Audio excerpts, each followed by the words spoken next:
Trailblazers head coach Chauncey Billups is facing charges in an illegal gambling operation. Sources say he was arrested as part of an illegal poker ring tied to the Mafia.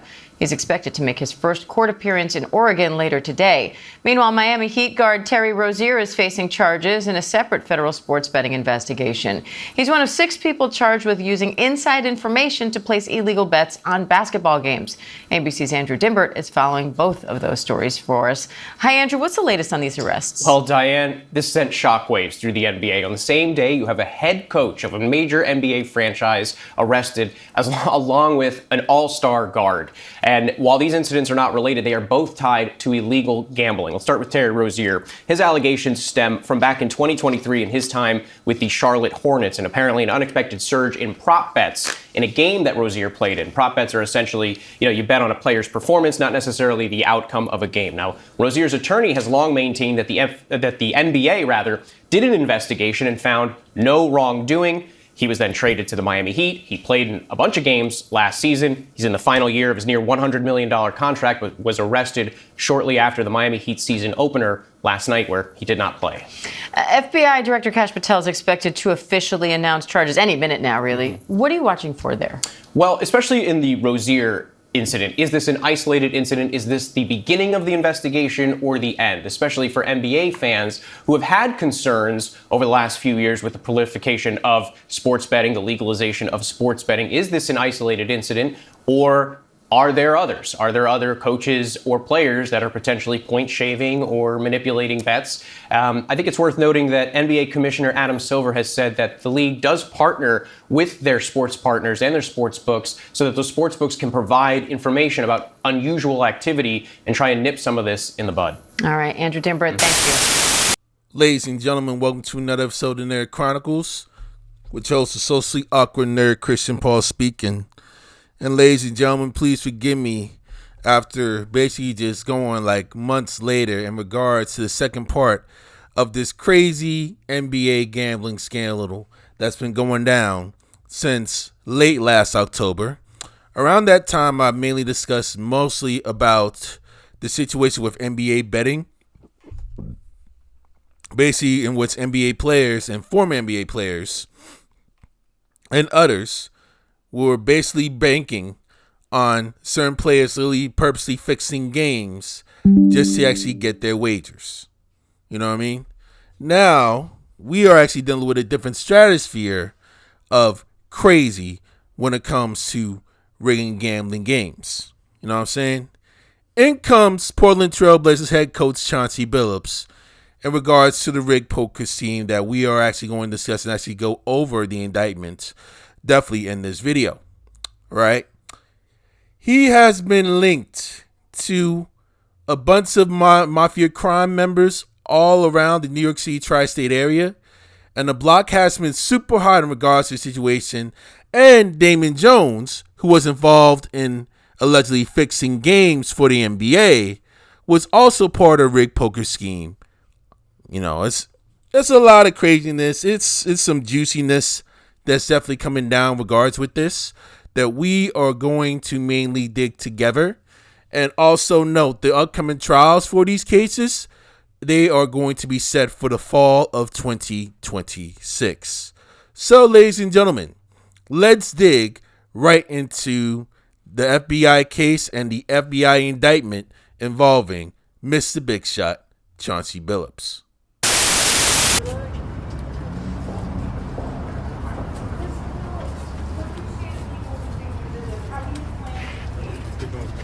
Mr. Billups, do you have a comment? Did you defraud these people out of millions of dollars?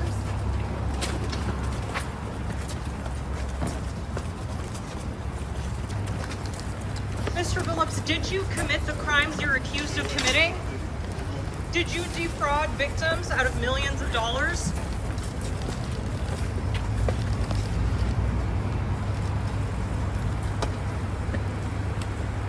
I'm getting in there. I'm going to walk.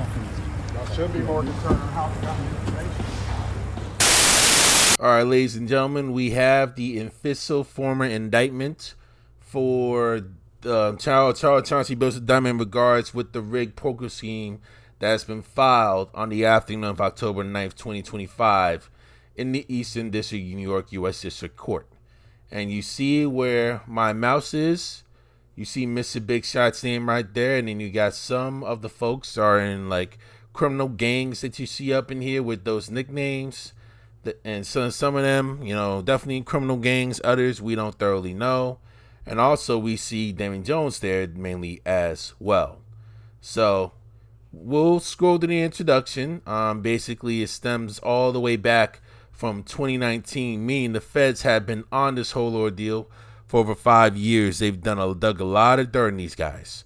Basically, it's been alleged that the co-conspirators that you see up in here and the defendants have engaged in a very complex fraud scheme to rig illegal poker games up in the Eastern New York area, as well as Las Vegas as well. So basically, weekly poker games are rigged on Washington Place in Manhattan, Lexington Avenue, also up in Manhattan. And those games were on record with operating permission with the crime families of La Cosa Nostra, who provide support and protection for the games and collected owed debts from the games in exchange for a portion of the illegal gambling proceedings by any means necessary, even if it means unaliving, violence, the whole 9 yards.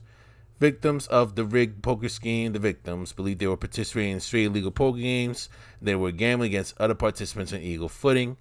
Realistically, the defendants and the co-conspirators, who consider main participants, purportedly playing in the poker games, worked together on teams that used advanced wireless technologies to read the cards dealt in each poker hand and then relay that information to the defendants and co-conspirators participating in those games, and which defendants and co-conspirators then bet accordingly based on those readings to cheat to make sure that the victims thoroughly lost money guaranteed. And that's how they were able to fleece those victims in the first place. A lot of crazy technological stuff, ladies and gentlemen. Now, you see the defendants that you see. Ernst Aiello, resident in Wantar, New York. Wantar is part of Long Island. And he is a part of a mafia family called the Bonanno crime family of La Cosa Nostra. Nelson Alvarez, a.k.a. Spanish G, is a resident of Uniondale, New York. Also part of Long Island. Both of those towns. Long Island is part of the New York City suburbs. And they are the member teams. Luis Acapella, Lou App, is a resident of New Rochelle, New York, which is Lower Hudson Valley, Westchester County.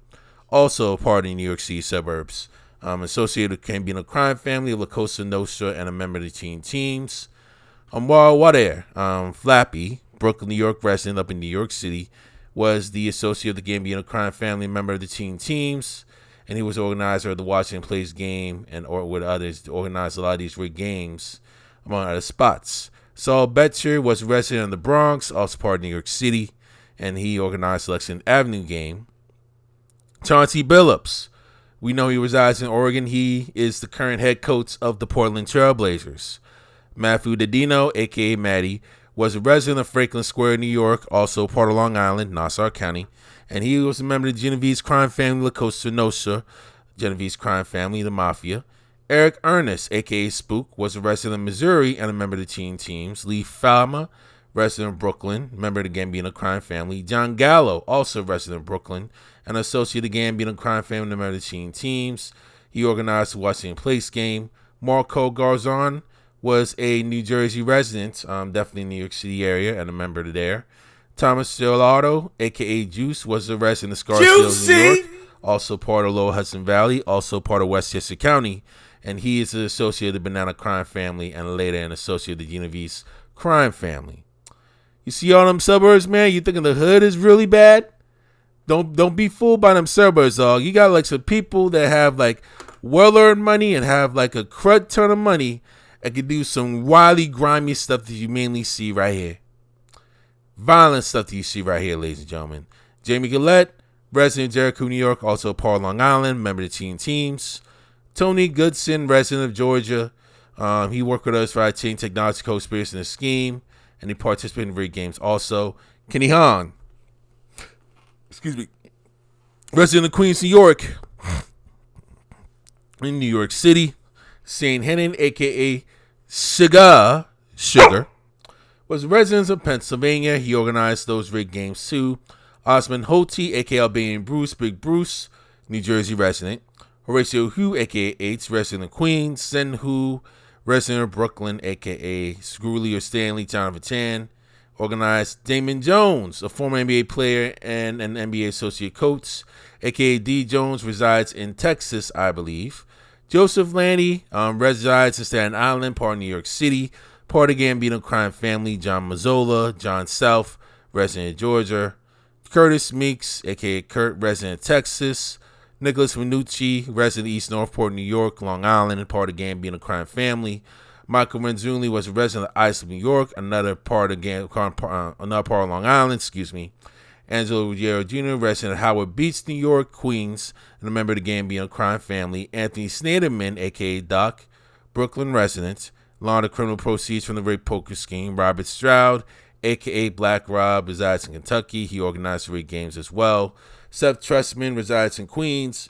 He was the associate of Lutis crime family of La Costa Nostra and a member of the Teen Teams, and he organized the game. Sophia Way, a.k.a. Pookie, resides in Queens, New York, and a member. Julie Giuliani, a.k.a. Jay, resides in New Jersey, and he is a part of the Mafia but not a crime family. So you see them participating in those rigged games, and now you see, this is the kicker you see here, ladies and gentlemen. Those rigged games that you see here, you have well-known professional ballers that participate in those schemes, and they are basically used as face cards. They call them face cards. They were members of the Teen Teams who received the portion of criminal proceeds in exchange for its participation in the scheme, in which Chauncey Billups and Damon Jones are basically a part of at the time prior to Chauncey coaching. At those rigged games, members, including defense conspirators, used char-covered machines that were poorly randomed. They see here that basically are designed to ensure fairness.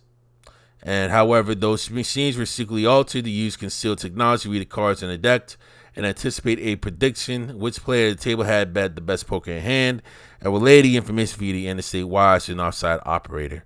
And then the operator communicates the information by his cell phone through a member of the team seated at the rigged game, referring to him as a quarterback or a driver or a point guard.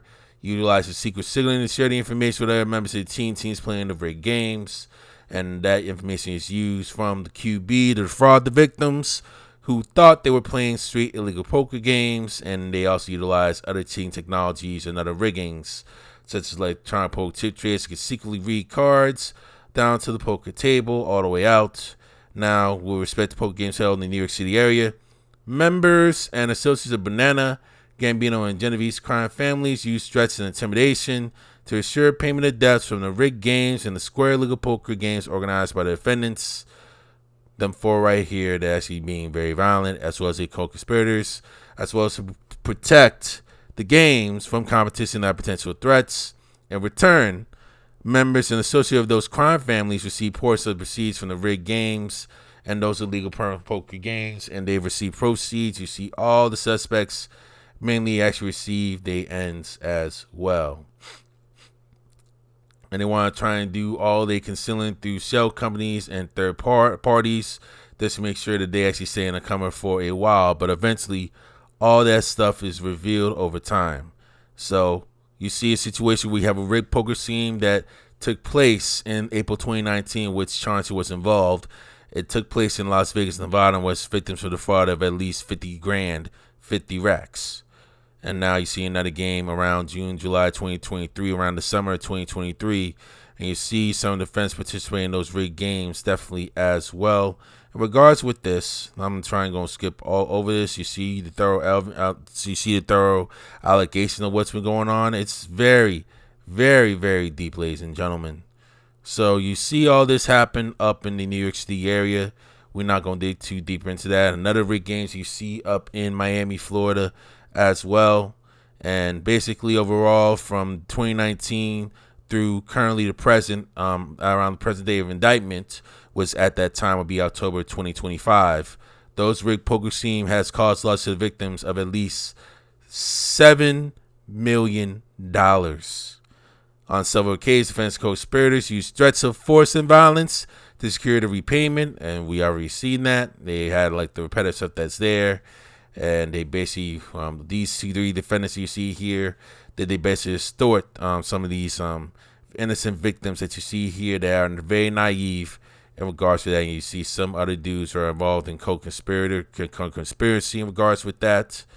Now they have some of the charges that you actually mainly see here. We don't have to really go dig deep into them in regards with that.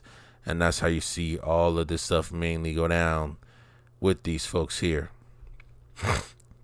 When you look at it in yourself in regards with that, there's some more information in regards with that. It's titled USVIL ETAL Indictment. That's basically the file that you should be downloading. Just type it up on Google. They'll be able to provide you with the proper link in order for you to download the full indictment. Now, the money laundering where it came to play, Damon Jones and Chauncey is involved in. That actually took place between April and through October 2025. They've been hit with money laundering based off of that. You know what I'm saying? Very, very unfortunate. It's very, very shocking. And again, all of these allegations, we're not going to actually thoroughly know more further details until the trial mainly takes place in the fall of next year in regards with that. So this is some insanity that you see here, ladies and gentlemen. And now this is the criminal forfeiture allegation. Basically says that the United States hereby gives notice to the defendant's charge in count 1. And you see all the counts that you see here. I want to make sure I get the thorough setup that's there. This is the money laundering. That would be count 4. So count 1 that's there. They will seize any funds that have been earned from 2019 through 2025. In regards with that, they could forfeit any money, or they could have that money forfeited and froze the accounts so that the feds can actually seize that money that's been earned through that time. So counts 2 and 3 is in regards to the funding. Now count 4, in which Damon Jones and Chauncey Billups are involved, they'll seek forfeiture in accordance with Title 18 U.S. Code Section 982, requires any person that's convicted of such and fit to forfeit any property that includes real or personal involved in such offense, or any property traced with such property. That could be any property that's valued involving money. In any of these counts, they're going to get them. You know what I mean? That's what they will go through in regards of this.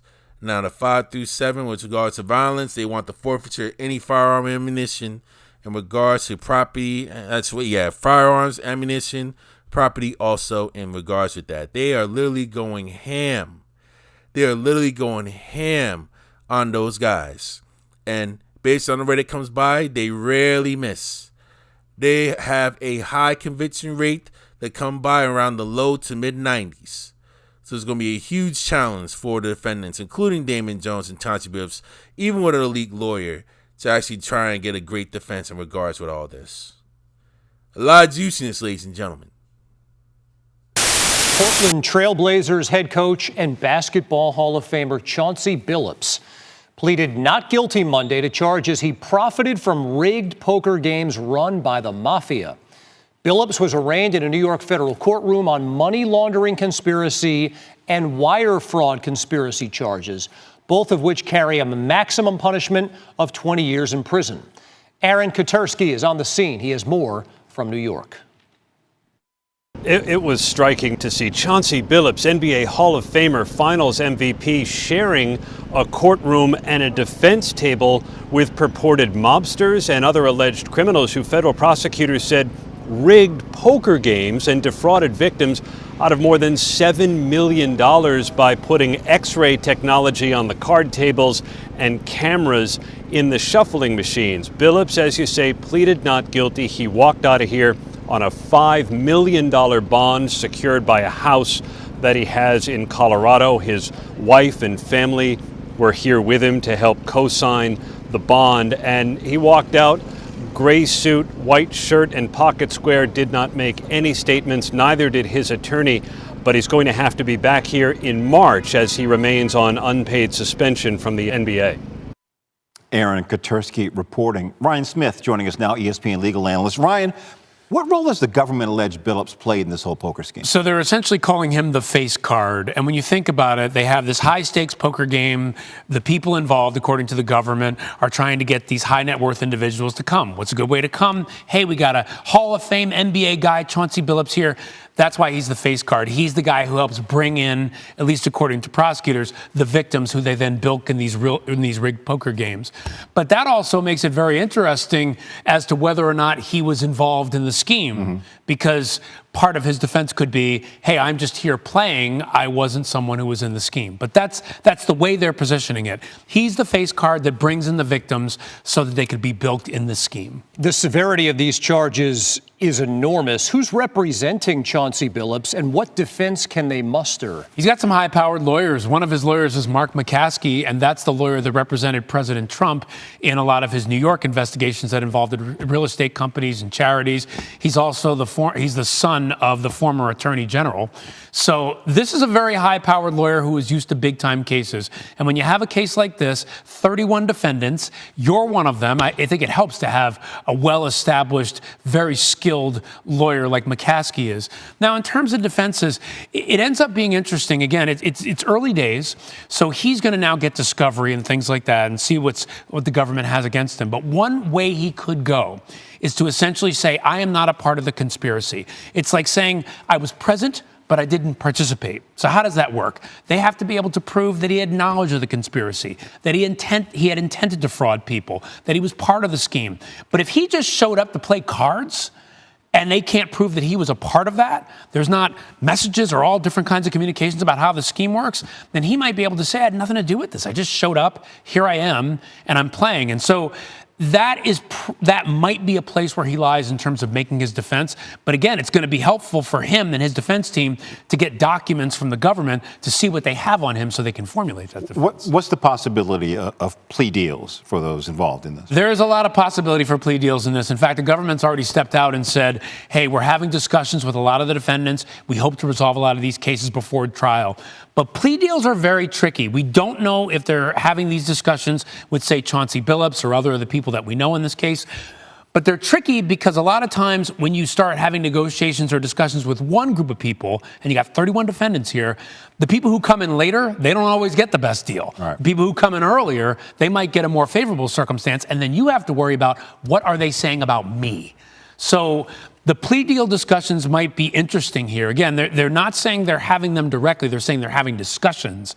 But I wouldn't be surprised if this case ends with some plea deals. And I know prosecutors are trying to resolve some of these cases with some of these defendants before trial. All right. Ryan Smith, bringing it down. Thank you. Now, I do want to be careful on how I want to go about this because I have not played professional sports at all. I hadn't played any college sports in the NIL, so I want to be very careful not to go into anything that's too far that I have yet to experience, right? So I want to try and be very, very careful on what I say that can actually try to be very relatable, but I want to try and just be very practical at the same time, given the information that I mainly know, all right? I've been hearing stories that somebody who's very young can be very overwhelmed with money, and sometimes ego gets in the way when it comes to actually placing bets or gambling.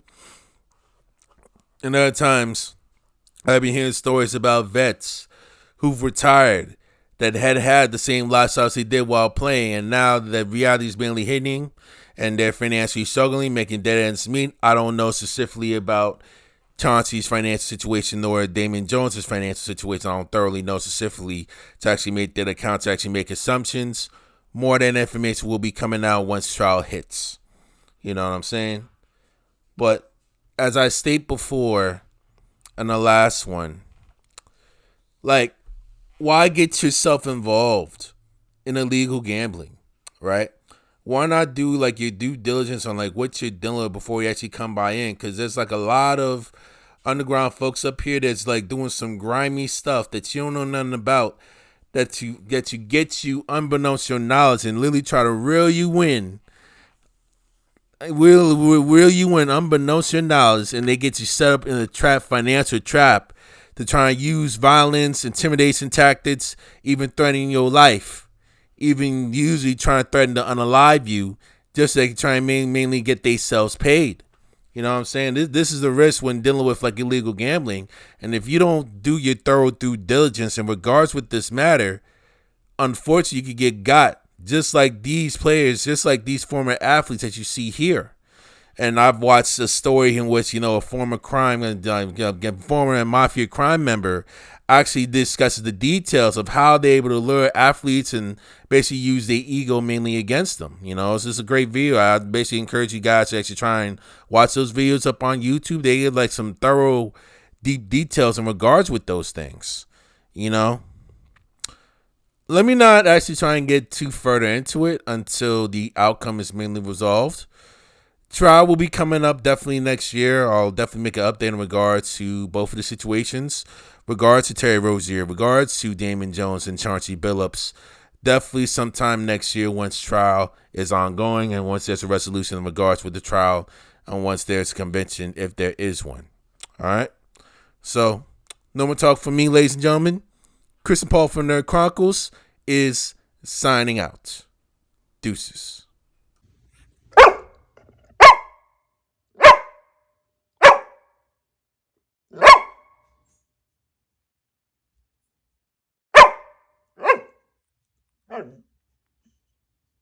Hey.